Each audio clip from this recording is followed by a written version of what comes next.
Included in quorum. They do have more now. Yeah. Well, yeah, some are and some out. The vice chair and the chair don't count toward the quorum unless there isn't one. But the ex officio board members do count. So it would be like Forest Preserve and Ford, Development. Ford is a voting member ex officio, but the Parag and Tepe are only if you don't otherwise have a quorum. Somebody get a quorum if you need them, but. Yeah. But Ron is actually Oh, a, it's Caius on this. Remember. Here. No. That's in good.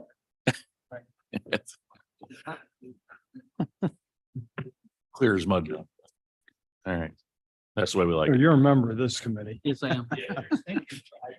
You're on pretty solid ground on this one, Chris. So all right. Good morning, everybody. I'd like to call the Transportation Committee meeting for Tuesday, July 18th, 2023 to order and ask for a roll call, please. Berman, Berman's here. Caius, Caius present. Leonard, Leonard here. Roth, Roth here. Ford, Doherty, Already present. Davest, Davis present. Tepe. Write your name back. Quorum in the room. All right. I know we just heard from Mr. Doherty.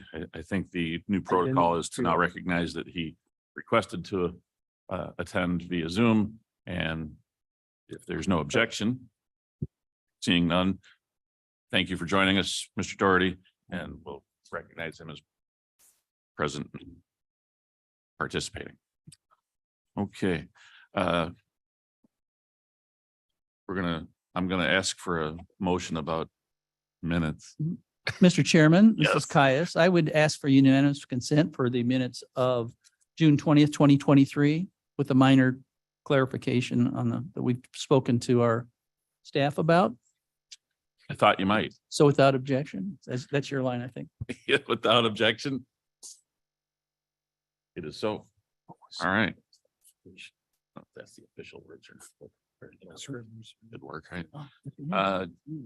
Don't have anybody signed up for the public comment portion of our friends from St. Charles here. Welcome. We'll get to that in the agenda soon.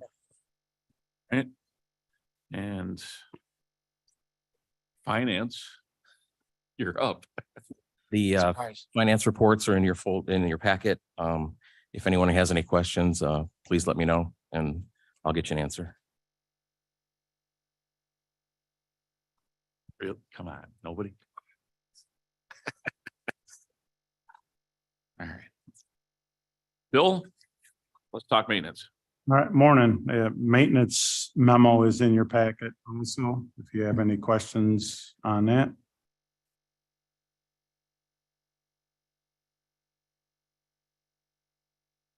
Keep going. Seeing none. We'll Um, go adopt a highway. next up, this is like trying to walk and chew gum at the same time for me here, so. Working this clicker and talking, so. Next up is adopt a highway. We actually have two more new applicants and one renewal. Caius would move that we adopt the highway, adopt a highway. So Make a motion. that's a motion. I interpreted that as a motion. Thank you. Leonard will second. Mr. Leonard, second. All right.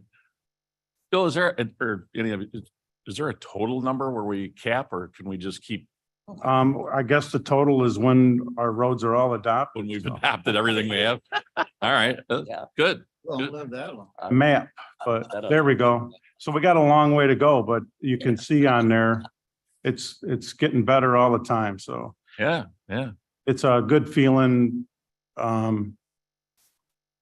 between the public and us to get to contribute, and it works good for us. So So for everybody here and everybody listening, you're not too late. You can still adopt.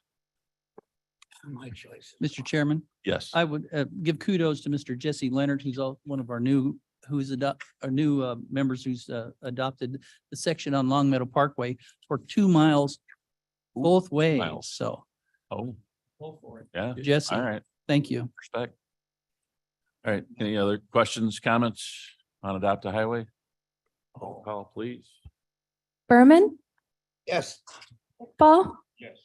Caius, Guys, yes. Leonard, Leonard, yes. Roth, Roth, yes. Ford, Doherty, Yes.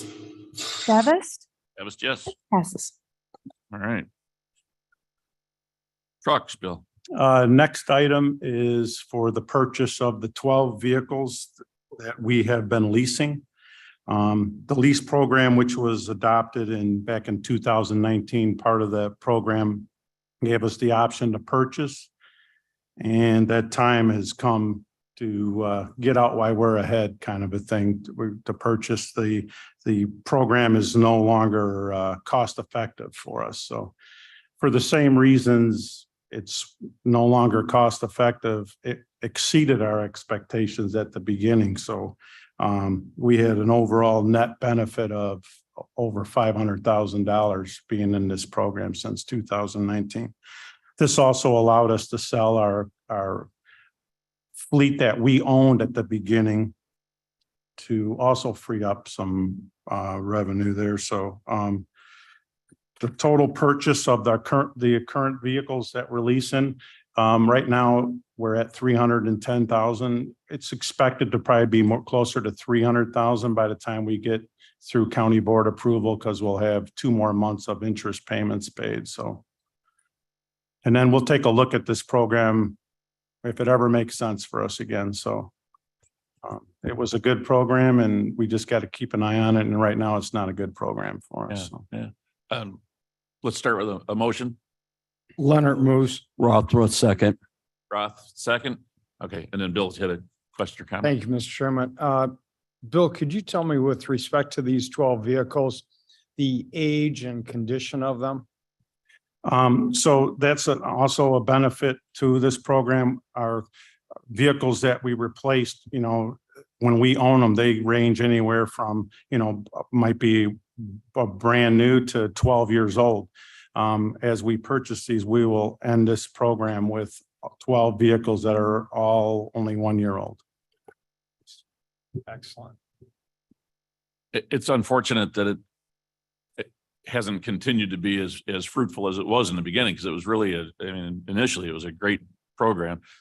At least with these, I assume that somebody calculates the residual and, our purchase price is fair. At least we know where they've been. Correct. They're used, but we're the ones that were, taking care of them. So we know what we're getting. And like you say, if things in the market change to where can be like it was in the beginning, it was a good program. Only 1 year old too. Yeah. Correct. And the goal of this whole program wasn't to benefit from that kind of money. That was unforeseen by anybody, including the vendor that we worked with. The goal was basically to use vehicles for free, government incentives, discounts, and then it was a 6-month cycle out program, all done by the vendor. They brought new vehicles, took the old vehicles. We had no maintenance, not even an oil change during that time. So it was a great program. It just to break even was a benefit. So, Right. Way better than a free horse, Mike. Just a little farm humor for him, see if he was paying attention. So, all right. Any other questions, comments on? Let's vote. Berman, Berman, yes. Iqbal, Caius, Guys, yes. Leonard, Leonard, yes. Roth, Roth, yes. Ford, Doherty, Yes. Davis, Davis, yes. passes. Thank you. Mr. Chairman. Go ahead, Mike, you can take it. I'm sorry, Ken, was that you? Yeah, in a slightly off agenda observation, the Illinois Supreme Court has upheld cashless bail by a vote of 4-3. Ooh, wow. Cashless bail. Well, Breaking news. All right, heard it here first. Bill, you got one more. Yeah, the next item, Mike Way is going to present. This is for discussion. It's not a resolution. Tom and Carl promoted Mike Way to maintenance supervisor back in October. This is part of their transition plan for replacing the remaining baby boomer supervisors that are working on their exit. Good morning. Hopefully I With that can, introduction, there you go. hopefully I can make my high school public speech teacher proud today. So like Bill said, this is just going to be informational only. I'm kind of looking for guidance from the committee, what we should do moving forward. So currently the KDOT operates a pit, we call it, at CV Road. The correct address is 44W 500 CV Road. It's owned by Kane County, operated by KDOT, used for our maintenance and salt storage. We have 28 acres. Bluff City is interested in mining 19.5 acres. I should mention too, there is a representative from Bluff City here, John, if anyone has any questions for Bluff City as we go forward.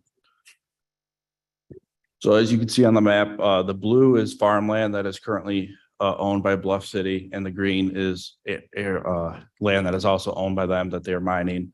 And then we are right in the middle. So we are currently surrounded on all sides by Bluff City. Right now, too, if you look at this map, it is currently zoned special use with mining. We are the B on the very bottom, that hash marks.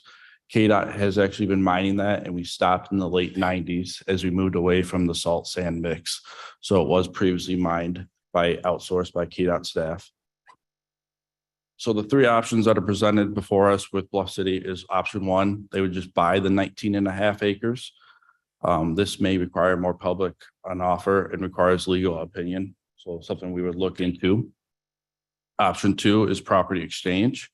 They have some property on Burlington Road and 64 in St. Charles.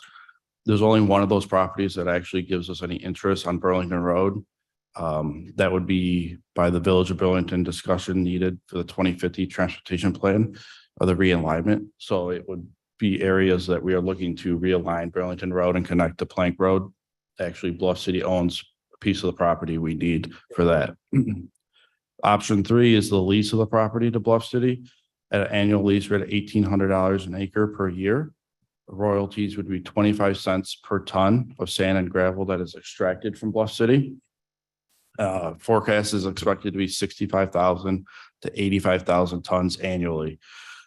All these options are going to require a legal opinion and review and more steps on our end. But we're just, like I said, we're looking for what the committee thinks is the best option to do our research and put our time into. With all three options, Bluff City will provide KDOT with an annual 1,250 ton allowance of sand and gravel at no cost. They're also going to allow us to dispose of clean fill and landscape waste disposal annually at no cost. Mining is expected to take 15 years with 5 years of restoration and bringing it back to how it was.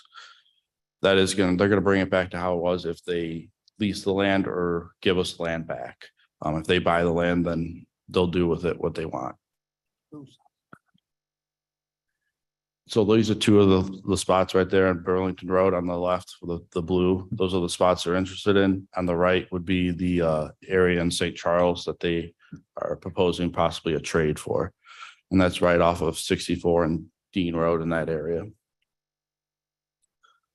So there's our staff comments are just basically you guys could direct us not to do anything and we don't move forward with anything, or we look at the three options and we go in more detail and have the lawyers and legal review.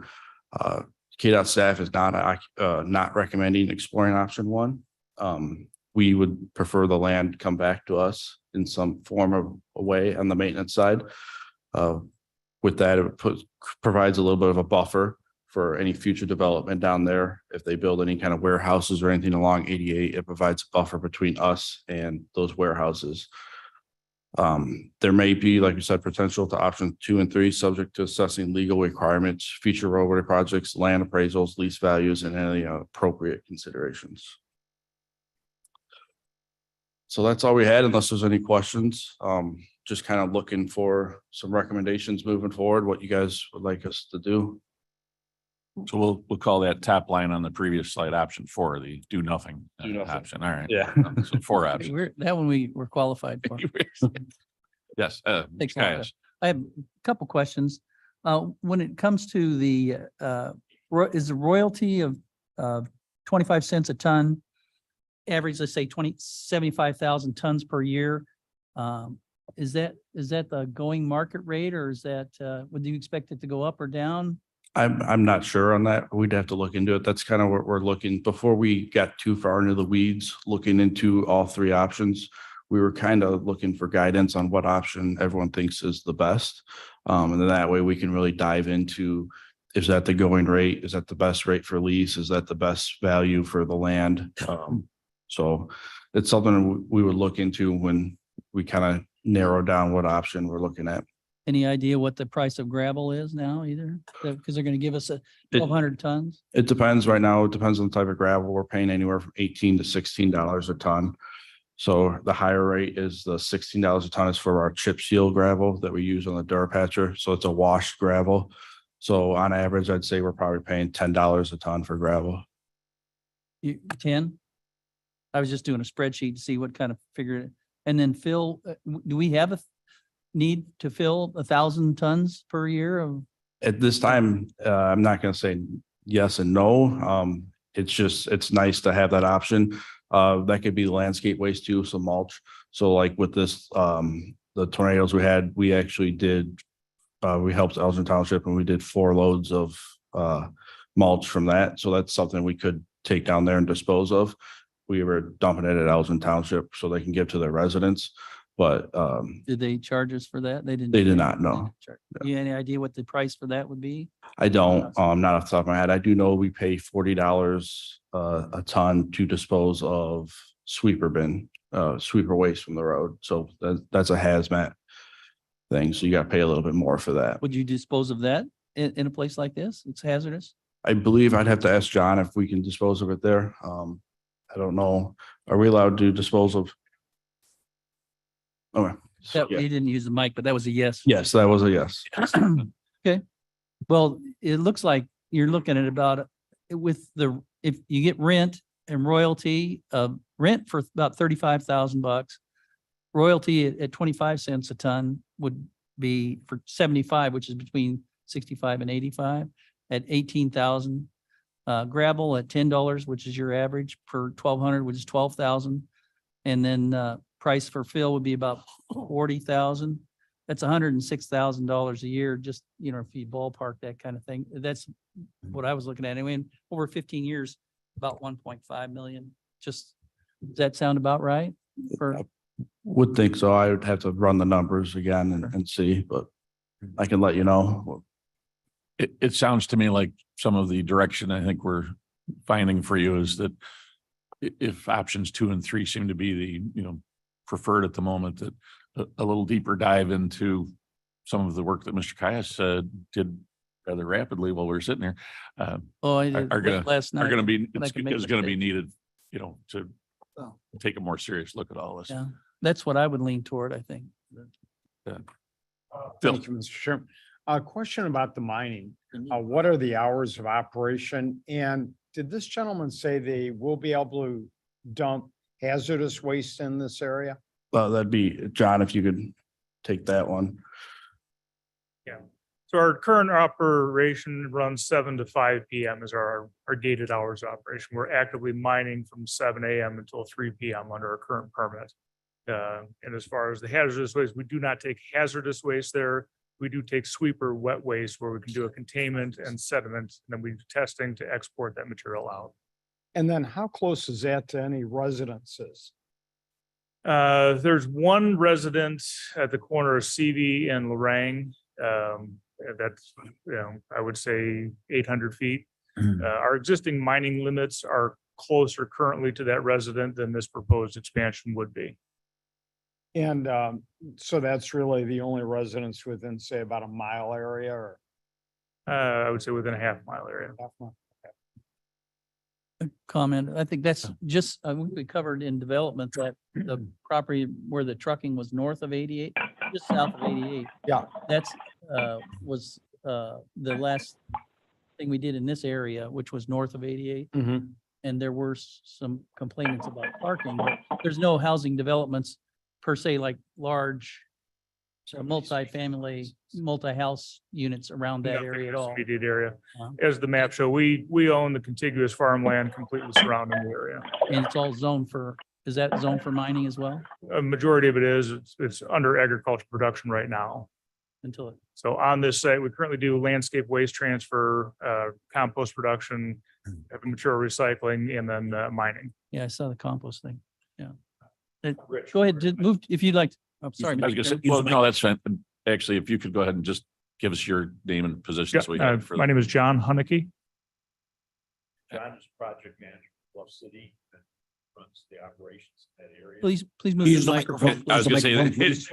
we're happy to hear from you, but go ahead, please step up to the microphone there. Oh, I'm and- sorry. So that's people all can- Usually pretty loud, so, but I just want to introduce myself. I'm Rich Garrard. I represent Bluff City, but I just want to let you know, which he had said before, I mean, Bluff City owns 760 acres all around this. I mean, there's nothing around the northeast and west of the property other than Bluff City vacant land that they're mining and farming. So yeah, there really are no subdivisions or residences close to it, but it is obviously not incorporated Kane County, and they own land all the way up to the tollway there, in 88. All right. Any other? Oh, Mr. Chair. Mr. Chairman, back to you, Chris. Yes, Okay, my first question is, hold on, we're gonna hear from Mr. Is- Duffy. when you're talking about property exchange and you said there's only one property of interest, is that one property of interest to the transportation department? Or could there be other properties that would be of interest to other divisions here in Kane County? There could be other properties with interest. This was just a real fast look at the list of properties they kind of gave us. And we noticed one, Tom noticed one right away that was of interest to the DOT. If that was the option we wanted to kind of investigate further, we would dive more into the properties listed. Okay, good point. Second point is, if they were to lease the property under option 3, would they still be required to properly restore the property before it was returned to us? Yes, so they would restore it back to how it is right now, before they return it to us. And that section, that 19 and a half acres right now is only used for, we use it for our Vista testing for our employees to do some training down there, do some digging, in a safe environment. So we would, while they're mining, we would have to move that to the south side. And then as soon as they give us the property back, we would continue doing it there. Thank you. Mr. Roth, did I? No, I was just No, okay. And yes, Mo, go ahead. Yeah, 3 options are being discussed, but there's a 4th option also, which is do nothing. Right, yes. I would like to know what's the cost and benefit analysis of the do nothing option. I'm not too sure on that, other than, we just wouldn't get any royalties if we lease the land. And then on top of that, we would still just be buying our gravel ourselves. Right now, we're with this, if we do lease, we'd get the 15 years of, I hate to say free gravel for that year, and free sand. So we'd be saving a little bit of money there. I don't have the numbers off the top of my head, but I could get them for you. I think after Mr. Caius's quick spreadsheet work there, a deeper dive into the finances of this, I think will give us most of the answer of, the cost of doing nothing is foregoing some potential revenues. So I think we would get our answer to that primarily from a closer look at. But the benefit is you keep the gravel as is, you keep the pristine property. Correct, yes. About 100,000 a year in revenue.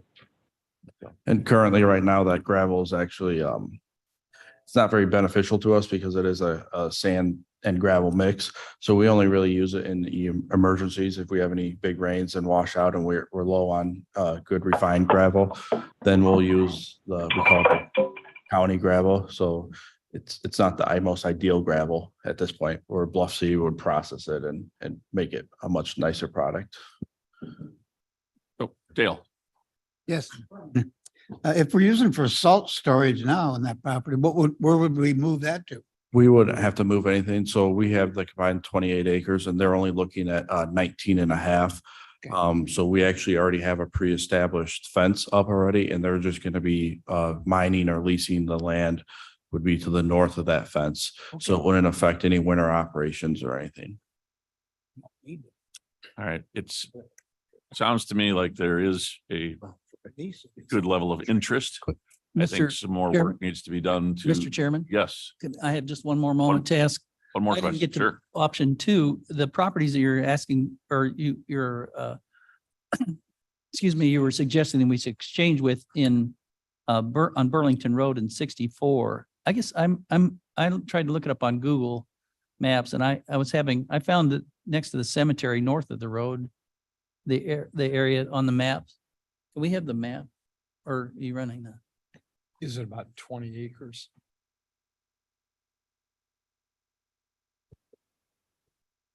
There you go. That was it. Yeah, 19.5 acres, same. There, one it's not 19.5 each, it's 19.5 acres. I think the one to the north, kind of west or east to the north one of Burlington, that 19.5, and the one to the south is 19.5. Yeah, so those are 19.5 acre portions of a 50 or 60 acre parcel. So those are assumed subdivisions of an existing piece. And the photograph to the lower right there, That that's a is- different area, right? Yes, correct. That is the area in St. Charles, off 64 in the Dean Street area. And I believe that one was 20 something acres. That was actually a little bit bigger than the 19.5. And they would be used in exchange, and we would put a road through either one of those or all of those, or is that the idea? Or- Tom might be able to answer that a little bit better, but I do know the Burlington one possibly has a Burlington Road bypass going to Plank Road in the near future of 2050 plan. The one in St. Charles would be no use of the DOT at this time. So that one really is, Bluff has it, but it wouldn't do us any good anyway, so No, we're sir. not that interested in it. Okay, wonder where that came from. And that would be a portion of the property we'd need to, and it wouldn't be the entire amount we'd need to do the bypass around Burlington to Plank. Yes, sir. I'm not sure how much of that property would be needed for that. So Tom Go Rickard. ahead, Tom. Yeah, I was just gonna mention that if you look to the north of Burlington Road, there's the 19.5 acres, and then you look north of the railroad tracks, you can kind of see a right-of-way portion that goes to the north.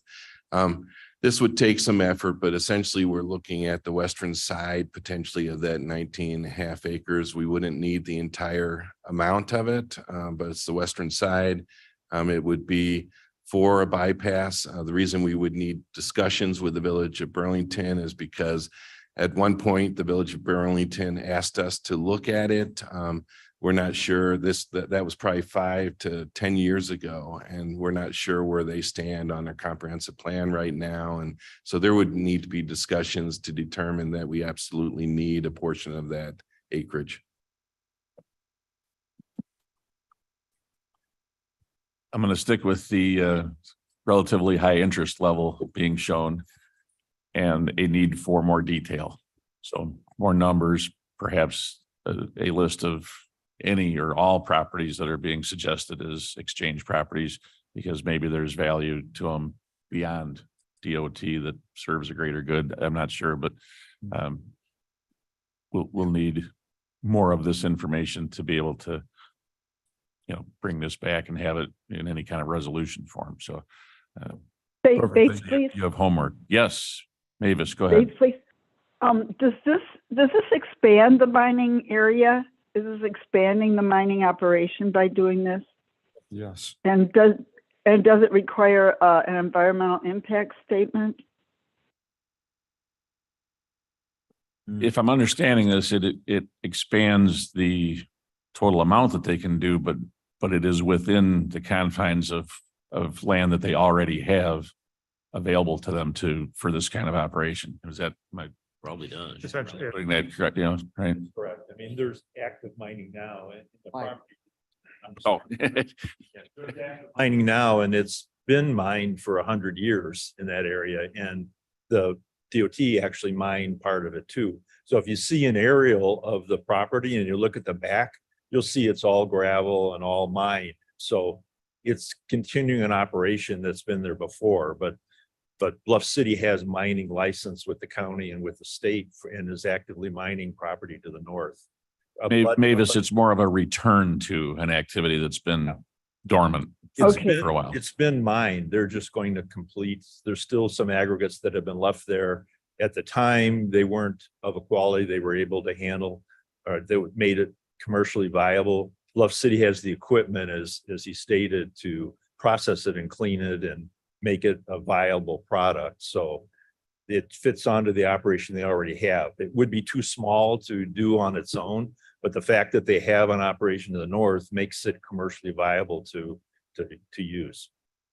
Okay, another comment I have is in my studies, sand is becoming rare and valuable. And I hope we get a really good price. That's all. Thank you. Okay, all right, thanks. So homework for you. Thank you. Yep. All right. Get that done. Moving on to planning and programming. Kurt, you have a report for us, or you just want to tell us it's here and see if we have questions? That's about right. Next one is the planning and programming report. The only thing I would really call out would be the proposed fare changes for Metra. You can learn more about that via some links that are in the packet and in the Council of Mayors newsletter that's part of the packet. There's also a chance for anyone to participate in the survey to give your feedback on that. So that's all I had for that's all I had for today. Attaboy. Stay in the mic there. All right. Well, let's move on to the permitting report. Next permit report, some information about our various permit activities. I'm open to any questions that anybody has now or later about ongoing and future permit projects. I think we probably would want to hear more about software and extending a contract. Okay, very good. Because that's exciting stuff.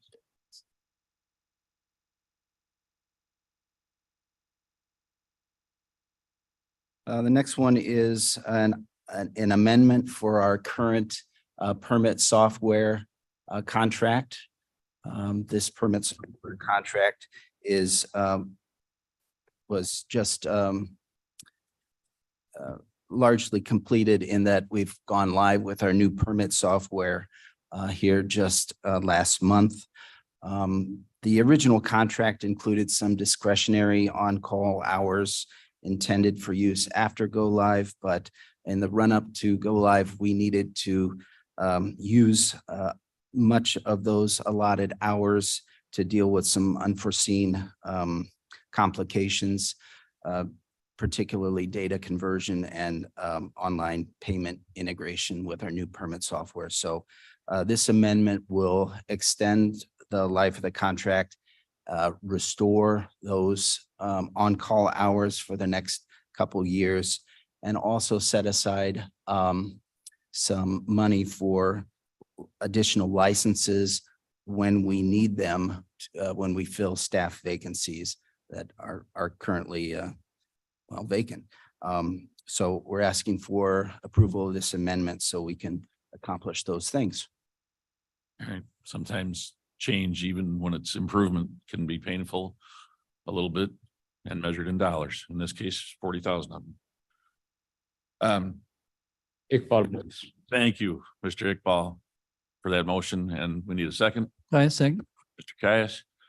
Questions, comments? Key changes are always so much fun. Roll call, please. Berman, Berman, yes. Iqbal, Iqbal, yes. Caius, Caius, yes. Leonard, Leonard, yes. Roth, Yes. Ford, Doherty, Yes. Davis, Davis, yes. passes. All right. not to torture the good folks from St. Charles, but Kurt would it be safe to say that you're going to tell us that the traffic operations report is in here and just answer questions if we have any? You're jumping ahead a little bit. Just one spot there because it was still you and you seemed all warmed up. So That's all right.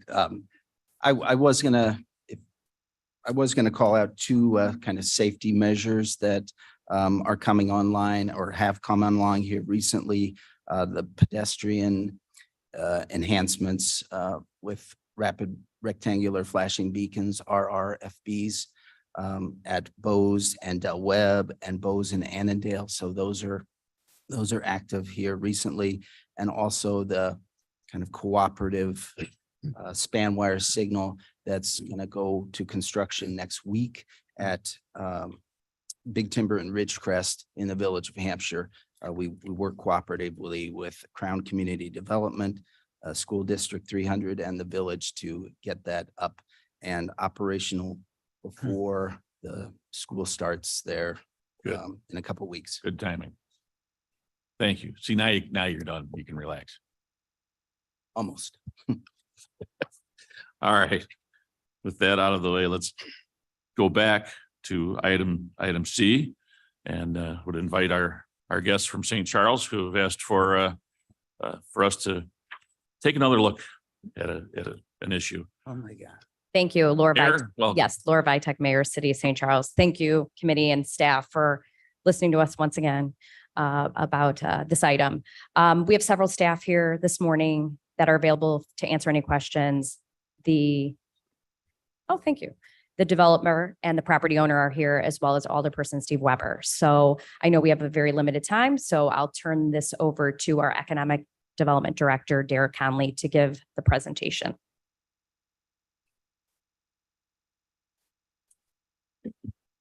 Good morning again, Derek Conley, Economic Development Director for the City of St. Charles. Thank you so much for allowing the city to come here and to present this item again. I know that this will be a little bit repetitive for some of the committee members, but my understanding is that will be new for some. The subject property here is the northwest corner of Randall Road and Route 64, which of course is in St. Charles. The property is currently under contract for a Thornton's gas station. And for the city of St. Charles, this is kind of a missed economic development opportunity for us. This is a piece of property that has been vacant for about 17 years. There has been some interest, but it just hasn't been able to get across the finish line. For the city of St. Charles, we think that the biggest hindrance for redevelopment at this site is the limited access off of Randall Road. The Transportation Committee has previously agreed to a right-in access off of Randall Road. However, for the developers of this proposed development, this isn't quite adequate to make them feel comfortable moving forward with the project. Again, this is currently under contract with Thornton's gas station. I won't actually be flipping through our proposal here, but of course we can go to that if need be. So our formal request from the city is to amend a 2006 IGA between the city of St. Charles and Kane County such that it would allow for a right in and a right out access off of Randall Road. Just to give a little bit of context, this IGA that was passed and approved in 2006 was adopted in order to retrofit existing parcels and access for parcels such as this one that we're talking about today to comply with the standards. I think the spirit of the IGA was to, of course, provide access to these parcels so that development could occur. As far as the rationale for the city of St. Charles, I think that the biggest issue here is that the lack of development over 17 years. If you look at all the other corners of this intersection, they have all developed and all do have businesses there. There is one business that did go out of business. However, a new business is moving in on the northeast corner, currently expected to open this year. And all the other parcels have been developed and have businesses in them. It is important to note that all those other parcels on the corners, they do have access points that come off of Randall Road and Route 64. And we do think that this is why, or a big reason why those parcels have developed and the one at the northeast corner has not. Another important note is that that this is for the northwest corner. This is not really considered a new access point for the city of St. Charles. There was previously an access point that was there. It was taken away in about 2006 or 2006. But so we don't really consider this a new access point off of Route 64. To us, this is just reinstating that one that was already previously there. The proposed, we have engaged with a traffic engineer, and they have provided a report that was included in the packet. And they do provide an opinion that believes that a right in, right out can be designed safely. The city of St. Charles would support this and impose additional engineering enhancements to create access to the site. Namely, this would be a dedicated right turn lane into the site, and then a longer throat length into the site to better meet the intent of the Kane County Highway regulations. So by throat, we mean just basically going into the site a little bit more of an area for cars to go in so that they don't have to slow down as they enter the site from Randall Road. Additionally, our chief of police has worked with his team to kind of look at the safety issues regarding the right in, right out for this. They have reviewed accident data, traffic counts, and discussed with first responders. Upon review, they have determined that there are no concerns with additional access point. In fact, they actually do have some issues with the site being vacant for so long. It has become an attraction for nuisances and criminal activity on the property. An additional point here that we think is worth mentioning is that there has now been a cross access from on Woodward Drive at Randall and Woodward, which is a signalized intersection that was a joint partnership between the city of St. Charles and Kane County. We believe that this benefits the entire area and especially this site now that there are more alternative routes for people to enter and exit the site. Sorry to interrupt, but do you guys have a map for the benefit of people? I'm familiar with the area. I live close by, but not everybody. I think it's, if you have one available, let's let everybody see it. There you go. I can Sorry, kind go of, ahead. no, that's a good point. So I'll just start with this map right here. This is what it looked like in 2005 compared to what it is today. So on the left-hand side is where it was at in 2005. And you can see that there was an access point coming off of Randall Road, and that is no longer exists. As you can see today, that is gone. And this is the point for the city of St. Charles, is that there actually was an access point there. So it would really be bringing that back and actually pushing it up further north, further away from the intersection. And you can also see from this look that you see other access points of the other three corners. They have existed, or they're still in existence. And we believe that's a reason why those parcels have developments on them with businesses as opposed to the northwest corner. This is just another map that does indicate where the proposed right in, right out would be.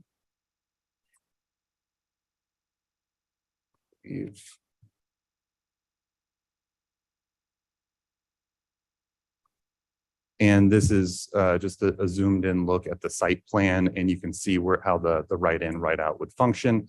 Going into the site, you do have that long throat that would go in. And again, that would be to allow for cars to not slow down when they're on Randall Road and turn into the site and then start to de-escalate a little bit more.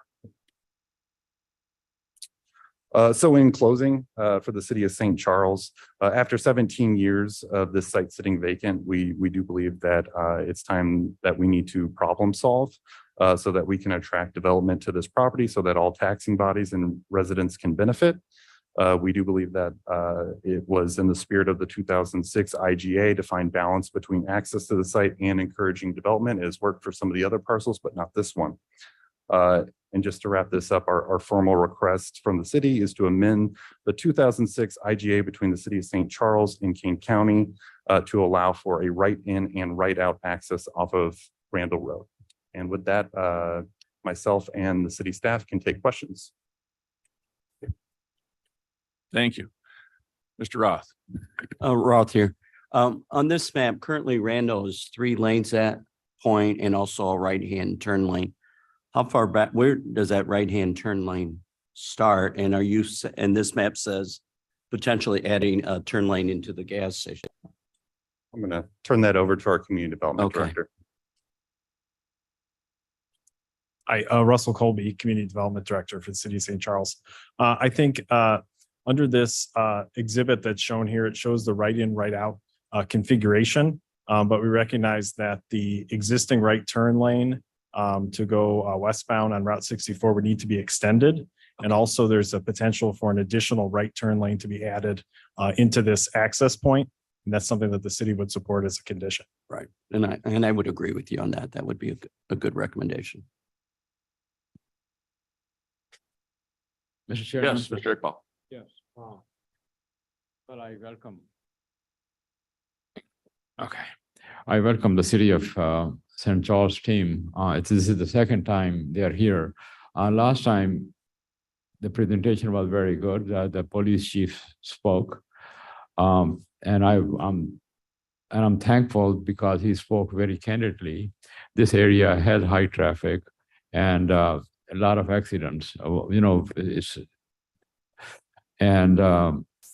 the engineering chief spoke at the time, and he was very candid, and he agreed with the problem that we have. The issue at that point was someone wanted us to approve this right in, right out as is, without making any modification to the intersection. And that is not safe. And when we said this is not safe, the answer came back, well, you are not really doing your job. It is safe. You just wanted to make this parcel useless. I believe that the new memorandum that the city has sent is well balanced. It is saying that we should balance the safety with the development. I think that's the approach we should take. I believe that the committee should look further into it. And I would like to move that we amend that IGA that was passed in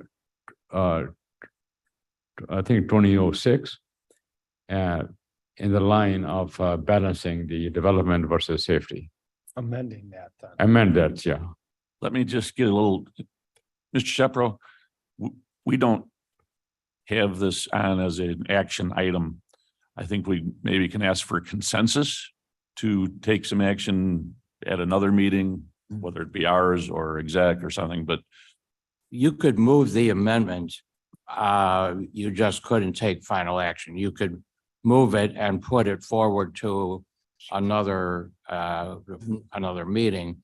As I understand the motion, it sounds like it's a motion to consider the amendment, but ask for further staff input or study in any event.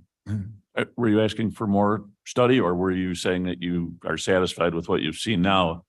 And agreeing that an amendment to the 2006 IGA is the direction? I just want to understand your motion. The idea presented is verbal, and it has to be translated into engineering sketches and engineering design. Both the KDOT and the City of St. Charles Engineering has to work on it so that we can see what amendments are needed on the ground. In that case, Mr. Chairman, I think that if the motion either is or is made to be a direction to staff to proceed to work with city staff on an amendment to be presented, that could be, because that's not final action by this committee. Is it your intention to, is your motion representing an intention to move towards what you see in this representation now with a right in, right out? Plus more, this plus more. Because there are some amendments or the modification needed to improve the intersection. What is being shown is there's when you make a right out, you are only on the right turn lane, and that right turn lane will take you to 64. True. And there will be a weaving and a traffic problem. So that has to be addressed. We may have to make a lane and another lane on the south side of it. So the person who is making a right turn does not have to really maneuver and block the traffic coming from the north. So he has some room to move, as they call it, throat distance. Thank you, I know you've talked about making a motion. Would you be, are you okay with holding that thought for a moment while we continue some discussion, or do you want to? I don't want. No, I would don't like want to, ignore your I request. will continue on to it. I think the discussion would be in the same line. I will need a second, so, Okay. Yeah. No, I accept your motion then. Ask for a second. Mr. Chairman, what I would suggest is, I don't think, and Mr. Shepro can explain more clearly, but I don't think we can amend a non-action item, but we can give a consensus to amend. That was my thought as well, but 2006. Yeah, I mean, as Commissioner Iqbal has outlined, it seems to me that you don't really have sufficient, even if that were an agenda item, it sounds like there are a series of issues he's identified that would be part of a future actual draft amendment.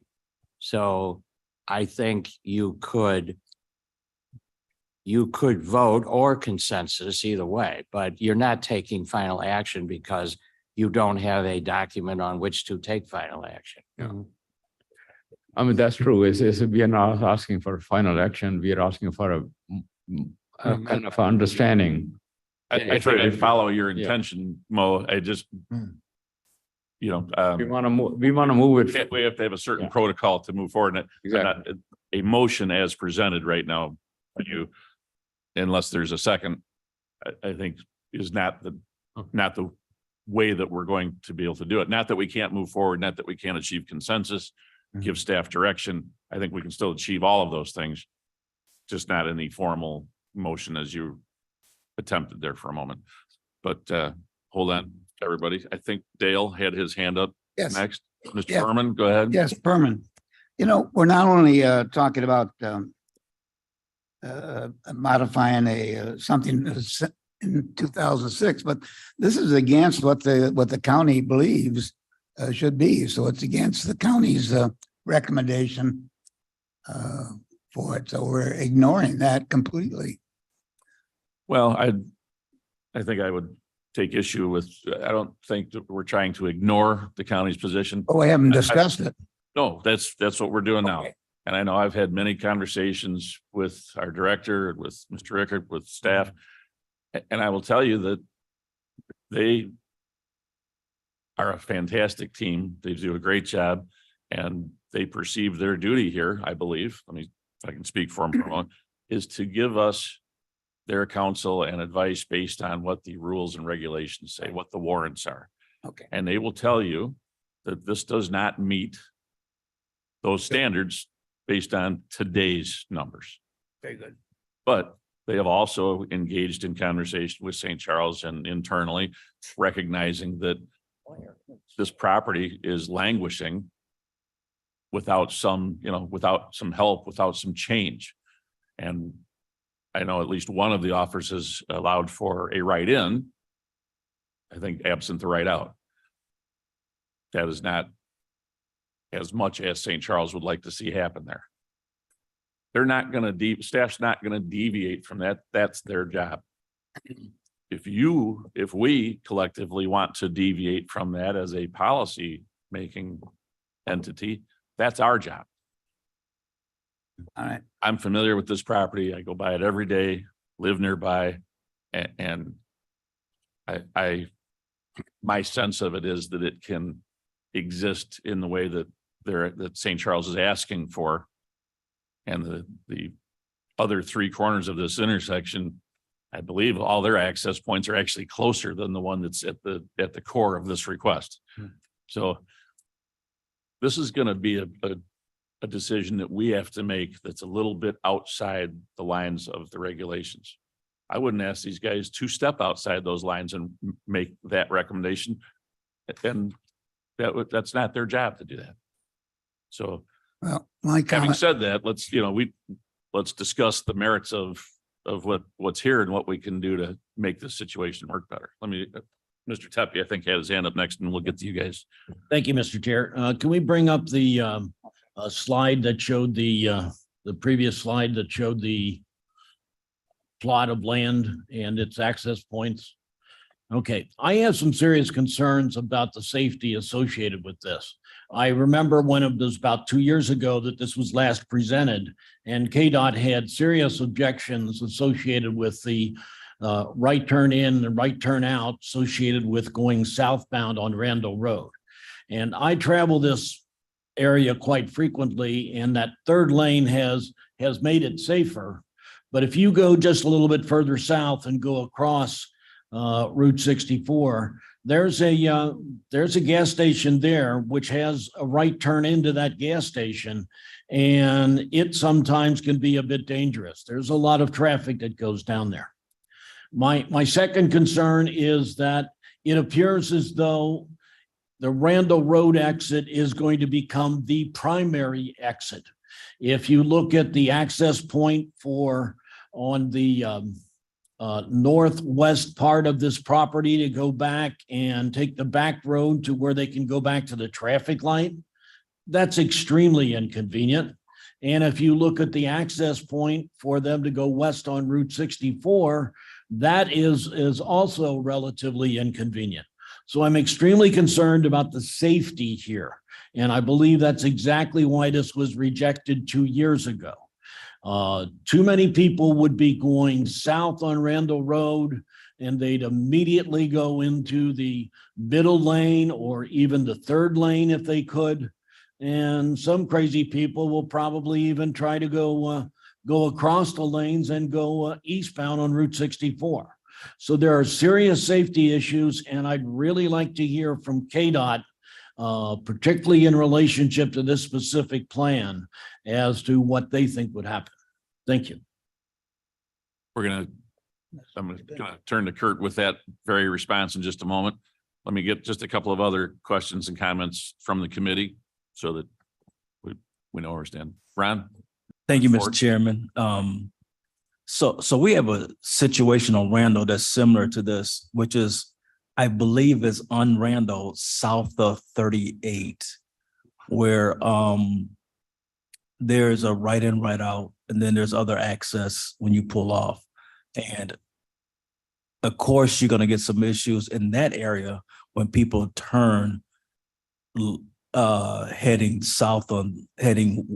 west on 38, and they make a southbound turn on Randall, and they're trying to get all the way over. But the bottom line to me is not, and I respect staff standings on this because you go by what's the numbers say. But in this case, and you explained it very well, Chairman, about where our stand is at. In this case, when we start talking about what we want to do to achieve our economic development status or in that initiative, we have to take a look at this separate from everything else. I don't know any other way to make any use out of this property. It's based on what the size that is there. It's based on, we can't tell developers what to do with their money. Here's an opportunity to bring more revenue into the county and make use out of this. How long has this been sitting, by the way? I believe it's been 17 years now. Okay, so after 17 years, there's a chance to bring revenue into the county the best way possible. It's not the perfect situation, but it's the best way possible.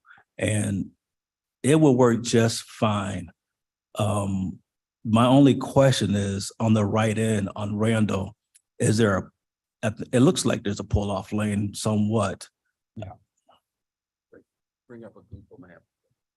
Yes, the traffic study had identified an additional right turn lane dedicated for that access point. It's not shown on the actual plan, but the city would be willing to impose that. Okay, that's my only concern. So with that in mind, I thank you. With that in mind, I think this is the best scenario possible, and I would support this. Mr. Cash. Thank you, Mr. Chairman. I also want to hear from KDOT about, I think that's really important. And I support Mr. Iqbal's proposal to get more information on this because I think what we all want is the economic development, and we want our neighbors to be have every opportunity to do that. Our first priority is safety. You guys probably in a meeting a couple years ago or last year when a couple kids were killed on a intersection north of this, and that was a very uncomfortable feeling. I think it's spurious to say that this is not safe, but it's not as dangerous as the other intersections. I think that's a false argument. I think that if we can find a way to make this find this way to meet our obligation to the public to make this safe and have economic development, I think that's the only option we really have.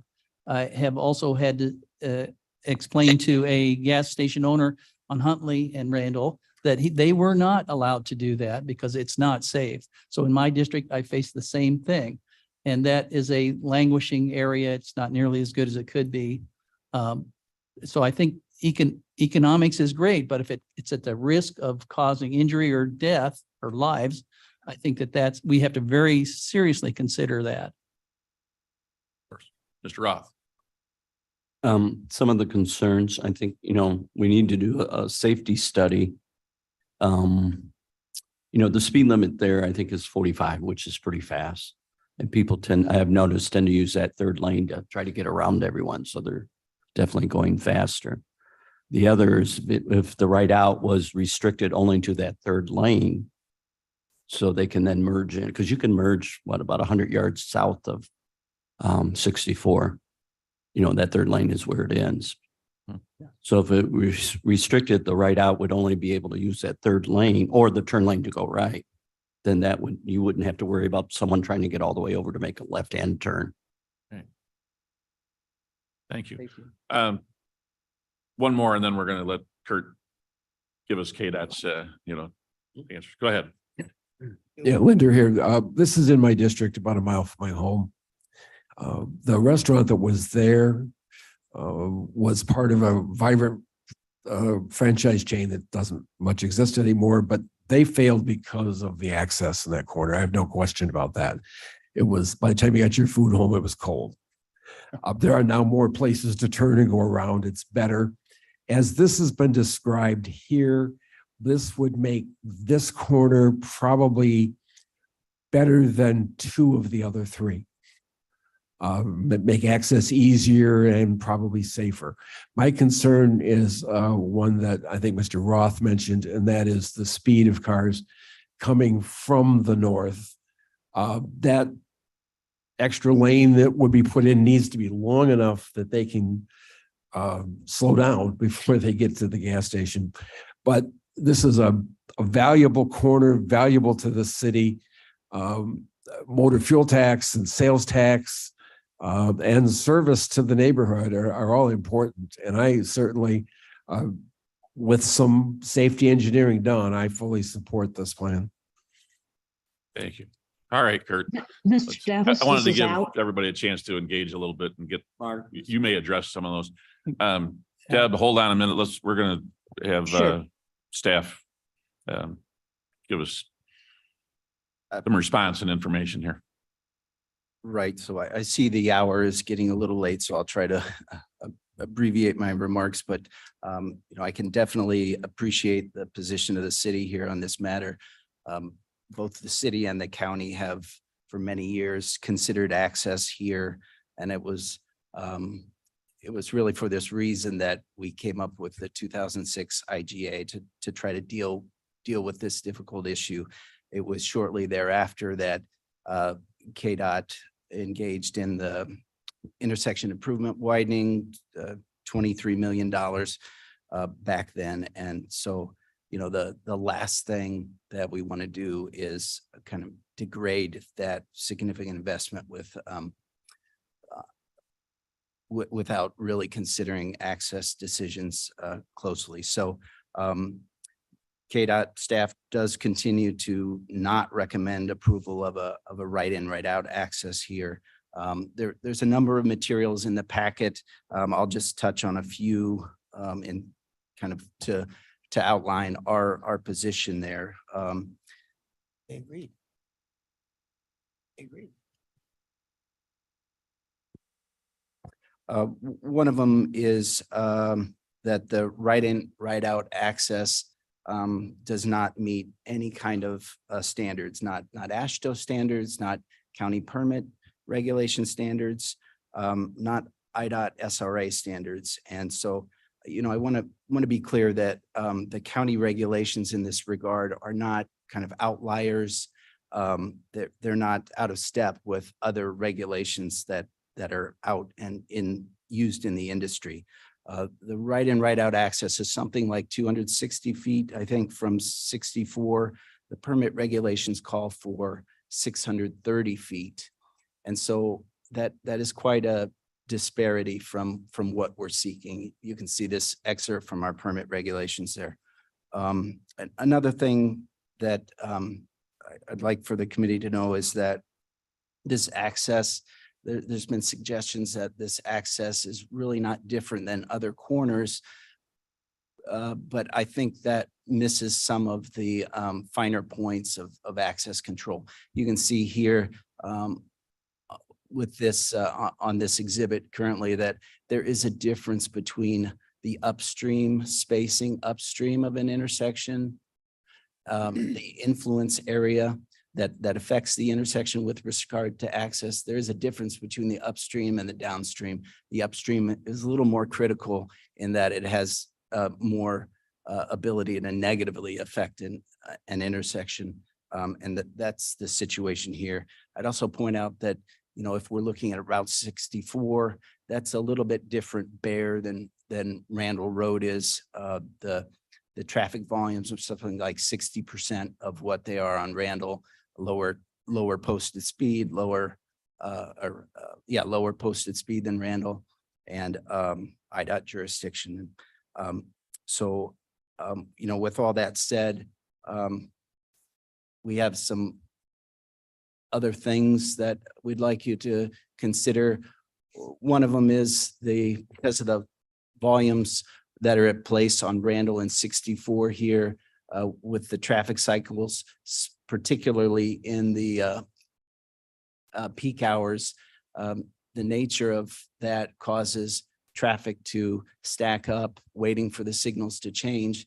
And this is just one example of many examples back in 2020 when we were last looking at this, where that proposed access point would be right where that stacked up traffic is routinely in the peak hours. I'd also look at some of the movements that we would be looking at, some undesirable movements. Mr. Tepe mentioned some of those earlier, but particularly on the outbound movement of that right-in, right-out, there's going to be a strong desire to move to weave across multiple lanes of traffic, 4 lanes of traffic to get to that left turn lane. There's been some very admirable efforts to try to address that with signage on the site plan, but we really don't feel like that's going to be heeded for a certain percentage of motorists. So that's going to be a strong temptation to do that. I'd also call out lastly, we have some concerns because of the location of this right-in, right-out proposed access in the existing storage lane. You're basically you're merging in site right turners with intersection turners, and you know there's some crash potential there with unexpected driver behavior of your fellow motorists. So through that IGA in the past, we did eliminate direct access to Randall Road, but we did provide for access alternatives via an access easement to the north. And so, you know, we have been supportive of a write-in only concept here more recently, but we continue to recommend against a write-in, write-out. So. All right. Well, as anticipated, staff has delivered the news that as they should of what the rules and regulations are. And I think we all realize we cannot legislate our way out of crazy, careless, stupid, bad behavior. What do you really think? Yeah, that's, it's, so those are realities that we have to face here. Would any of the other three corners of this intersection meet today's standards? Well, I would. It's simple. They are different situations, I feel. None of them are 600 and some feet. None of the other three meet these warrants either. So again, as I said, we know what the regulations are. We know what our staff is obligated to tell us. You have a different kind of decision to make here. 17 years. So I don't think it's going to fix itself. Mr. Doherty, go ahead. I'd like to make the motion to direct staff to work with St. Charles to work on a write-in, write-out in the safest way possible to the best of their ability and move this forward, please. All right.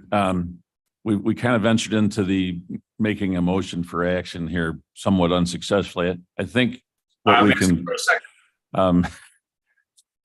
A little help, Mr. Shepro. I'd like to achieve a consensus from this committee to give staff direction moving forward on what's being Motion, if presented to us. seconded, I believe would be in order because it's not final action. You're not adopting, you're Okay. not. All right. In that case, Mr. Doherty, one more time, your motion. Motion to direct staff to work with City of St. Charles and the developer to do the best they can to make this the safest write-in, write-out that's feasibly possible. All right. So as it's been presented to us. And Roth will second that. Bring it back to the committee when that has been done to. Which would then bring, so the fruits of that effort then would be brought back to this committee. Is that your understanding, Mr. Doherty? I'm good with that. Yeah. I mean, let's. All right. Just want to make sure. Chair, we're specifically requesting an amendment to direct staff to draft an amendment to the IGA. That was the action that we were looking to bring back to this committee. Once I think that's, I think that's fair. Mr. Doherty, is that language Amended. with you in your motion that it would be it would include, the effort would include an amendment to the 2006 IGA? Yes, I will amend my motion. All right. And then Mr. Yeah, Roth, is that Roth your will understanding and your yes, second? and I will second that. Stands? Okay. All right. So we have a motion and a second. Clarification, please. So you're asking for us to amend it and adopt this plan as it is presented here. Study. To work with staff. He's asking our staff to work with St. Charles on this presentation to see if they can achieve Just the safest version possible of this and and then an accompanying amendment to the 2006 IGA. Mr. Chairman, comment and maybe a question. As I recall this from prior events, I believe this is the first time that there has been an actual formal request for an amendment on the agenda. But unless, and I didn't look at the packet, unless there has been an actual draft amendment submitted, which is, I think there hasn't, because that's why it's a discussion item. So the questions that have been asked about that, it still seems to me that what is being done is in response to the request, staff is being asked to prepare and look into and bring back what they think, the results of whatever discussions they have, taking into account the comments that have been made by the committee this morning. I think that's fair. Yes. And then that would be accompanied by the request for the amendment. Well, it might be accompanied by an actual amendment. Yes. Yes, sorry, that would be more accurate. Yes. Okay. Berman here. Berman. How can we ask staff to review our rules and regulations and change them? We've not. Well, that's what we're asking for. We're asking for a recommendation from staff to work with the city to come up with something other than what our ordinance calls for. Yeah. There's many other requests in King County for write in and write out that have been turned down because of what our rules and regulations are. And there here will we are probably be asking. more. Well, I think I- I'm we're a- doing the wrong thing to ask our staff to reevaluate what we as a board have approved of rules and regulations for our traffic control. I just don't think if we want to do it, we have to do it for overall, change the whole. Well, I think I take a different view of precedent and I reserve the right to say no anytime. If I change once, doesn't mean that I have to do it every time. And I would not, and I would never ask our staff to ignore the warrants or the rules or to give us a recommendation that flies in the face of them. What we're asking them to do is to take a look at the proposal that we're looking at and trying to find a way to accomplish and make it as safe as possible and work with the people from St. Charles. To me, that's a perhaps subtle, but a very significant difference. Mr. Chairman, Alan, Yes, Ms. Allen. just for discussion, Elgin, as an old city, has lots of properties that are asking for variances. And I just want to mention that we have instances where if you can draw people into your business because it's so desirable for people to want to use it, then they are perfectly prepared to leave it by going a little bit out of their way. I can think of two instances having to do with 31, where people typically go around the block, which means they go out of their way a block in order to get back into the mainstream traffic safely. So if the business is viable, I would guess this one certainly is, people will figure a way to do it safely. Thanks. Thank you. All right. Any other questions, comments at the moment? We have a motion and a second to give staff direction to continue work on what we've seen here today with St. Charles and come back to this committee. Roll call. Berman, Berman, no. Iqbal, Yes. Caius, Yes, no. Leonard, Leonard, yes. Roth, Roth, yes. Ford, Yes. Doherty, Yes. Davis, Davis, yes. passes with 2 noes. All right. Thank you very much for your time. Thank you for being here. We'll move on to project implementation. Jennifer? We disagree, yeah. Try to get the slide remote. Thank you. Good morning. Our construction crews are remaining busy this summer. On June 30th, construction was completed on the Harmony Road culverts so that the detour was removed and Harmony Road was open for the 4th of July holiday weekend. On the design side, we have a new project website up and running for the North Randall Road Multimodal Project. That website is Randall Road Multimodal, all one word, .org. And those are the highlights that I have for this month for implementation, and we can move on to construction photos unless there's any questions. They like photos. Me too.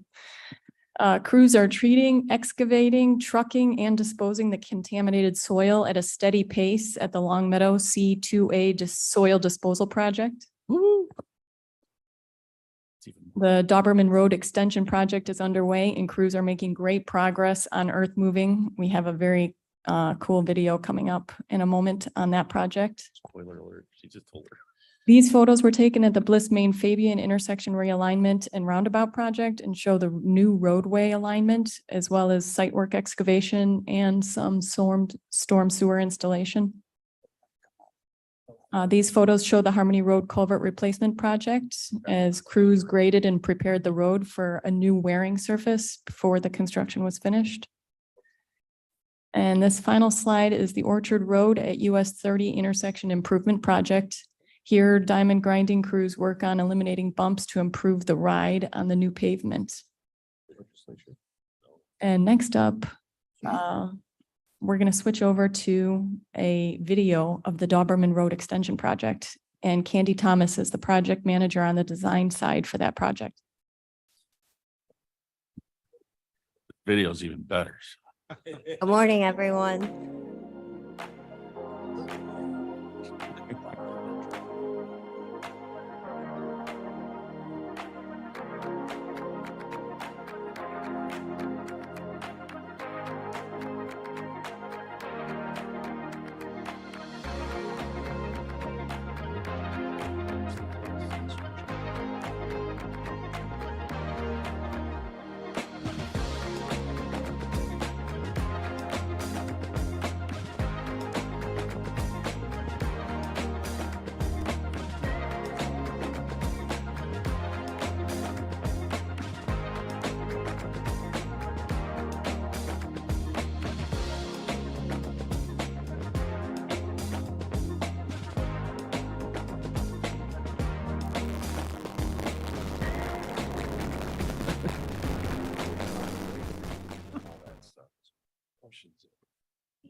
So as you can see, there's been a lot going on at Doberman.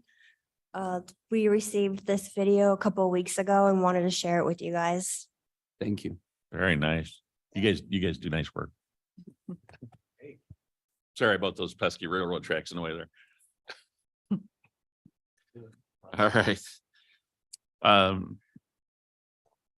Going back, Jennifer, you gonna get a resolution for us for some phase 2 engineering? Yes, Okay. yes. Due to increasing traffic and operational issues, future improvements will be necessary to the existing intersection at Randall and Hops Roads.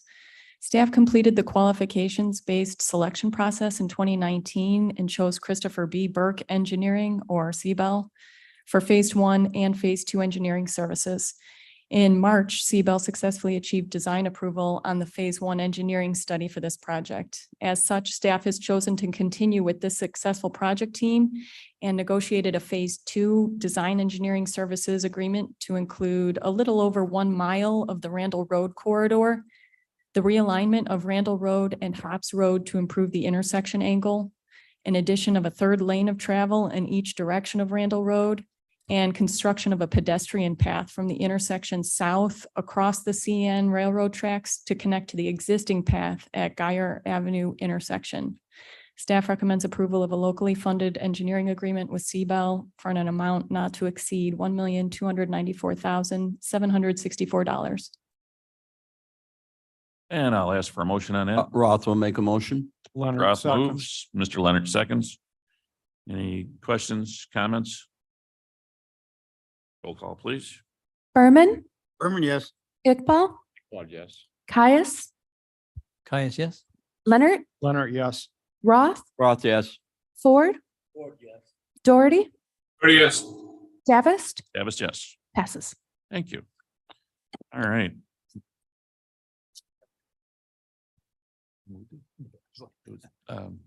Mr.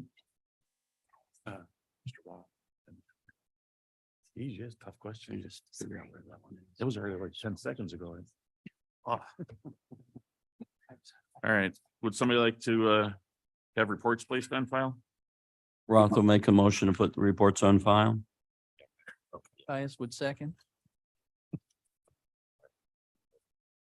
There's no money involved. Berman? Voice vote, right? Berman, yes. Yes. Caius, Caius, yes? Leonard, Leonard, yes. Roth, Ford, Doherty, yes. Davist, Davis, yes. approved. Mr. Chairman, you were correct. You couldn't have a voice vote on it. I was just, Consent. I was late. Yeah. Well, that one's on Mr. Caius because that's his. This consent. Gotta move faster. Yeah, that's right. We both missed on that one. You're all invited to That's right. the county board office to see new voting machines. They will be here until Thursday. There you go. So consider yourselves invited. This rain is. Any other new business? Anybody? For the cause? Executive session. I'm sorry, there was no need for executive session today. The closed session minutes are not quite ready, so we'll get to that next time. Yeah, we're ready. New business? Mr. Kenyon, anything? Public comment. Mr. Yes, Mr. Leonard. I'd just like to make one comment to the Transportation Department. We had a little safety issue in my district, and about 2-3 weeks ago, I contacted Tom Rickard about it. Some rumble strips because of accidents and safety, and actually a death at one of the intersections. And I just want to commend the Transportation Department on the job they did. They actually gave me detailed information on all 3 intersections. And I met with the people last night at a meeting and explained everything to them. They were very pleased. So I thank Tom and Carl and their whole staff for what they did. Thank you for taking a moment to share good news. We're often quick to criticize or, complain when something's going wrong, but you guys are great. I appreciate all of you doing the jobs that you do. All right, motion to adjourn. Moved by Mr. Ford, seconded by Mr. Iqbal. All in favor? shout Aye. There you go.